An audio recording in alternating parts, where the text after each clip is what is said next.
And in science and quantum physics, you can quantum entangle atoms by simply phase shifting the atomic frequency to the same frequency. So if I do parabolic down conversion with a laser and take two particles of matter and get them on the same frequency, I can take one of those particles to the other end of the universe.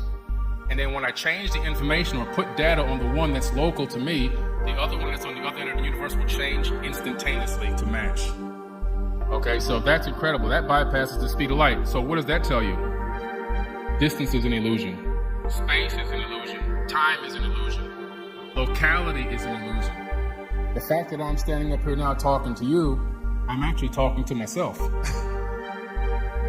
And vice versa, when you're talking to somebody, you're talking to yourself. We're all different aspects of the same exact consciousness. That's all we are.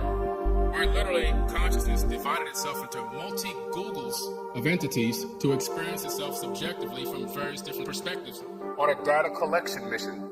Consciousness is here to collect information. That's what this whole experiment is all about. And what do I mean by that? Let's go into fractal mode and go down as above, so below. Let's look at your brain. Okay, your brain is encased in complete darkness. And what does it do? It doesn't know what's going on out there. It can't see, smell, touch, feel anything. It says to its friends, please, you guys go out there and collect some data. Bring me back some information so I can figure out what's going on out there. So sight, smell, hearing, feeling, touch, and everything, they go out and go, okay, we're going to go out and collect this information for you. But they themselves don't know what the data is. They can't decipher it for themselves. They have no idea what they've collected. They've just collected literal zeros and ones of bits of information. They bring it back to the brain that's encased in complete darkness, and then what happens? The brain puts it all together, figures it all out, and then projects a hologram of what's going on the outside. And you navigate through that electromagnetic field to bring you even here to this seminar today. That's how it works.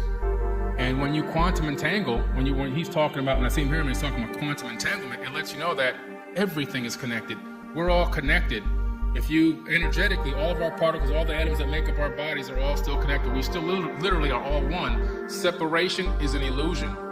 The only thing that gives you the illusion of matter and separation is when you slow down the frequency of an electromagnetic wave and it then add consciousness and a conscious observer, then you can break it down into a pattern that can be recognized as physical matter. Okay, so that's what we're talking about here. We're talking about a creation that we're living in that luckily for us is not 100% static. It's dynamic. And when you know how to I call it navigating through the matrix. That's what I call it. When you know how to play in the matrix, your life will become a lot easier. A lot more things, the law of attraction will work a lot easier for you. Your prayers and meditations will blossom and bloom more. Your desires will come forth a lot better, a lot easier. But it all starts with understanding, first of all, what are we living in? What are we actually a part of here? And I think that once you get a good understanding of that, a lot more stuff will open up for you. But I guess you could say that God's an energy form that created all, and is everywhere and nowhere at the same time. God, energy lives within us, through us, and is us. Sort of, yeah, God is energy, that's my thing. And I mean, like, you look at dimensional theory, and eventually we have, a singularity at the beginning of the universe that is energy, and then, eventually that begins to slow down in vibration due to entropy or some other law of that sort. And then, first you get photonic light, and then that slows down, and then we get matter, and then that slows down, and then who else knows what comes next? We have gravity, and then we have time, all coming in at one sense. I mean, does that sound like origin story to you? It kind of does a little bit to me. That could be completely possible. Although there's some fairy tales, scary campfire stories that supposedly are set at certain dimensional beings or satanic portals, a whole bunch of other crazy stuff. And a lot of people believe they have to do that to consistently maintain our universe, or bridging two universes or dimensions even together.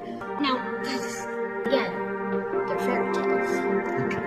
And since when are fairy tales real? But then again, all fairy tales are based off of something.